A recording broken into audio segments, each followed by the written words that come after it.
Hi everyone, welcome back to another episode from Wake&Tech. Today in this video, we will be learning how to share your location on Google Maps. To share your location on Google Maps, first of all, open the Google Maps application on your device and make sure that you're signed in with your Google account. Now from the home page, tap on your profile picture at the top right corner. Click on Location Sharing option from the expanded menu. Tap on Share Location and then set the duration for your location sharing. Tap on the time drop down and choose whether you'd like to share a location for an hour, 2 hours, 3 hours, and so on. I'm just going to keep it to 15 minutes.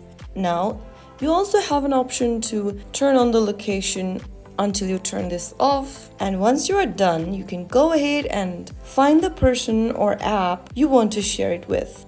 You can also share it via messaging applications such as your SMS app or WhatsApp. And that's how you can easily stay connected and safe with just a few taps. If this video helped you, don't forget to like, share, and subscribe. I'll see you in the next episode. Thank you for watching.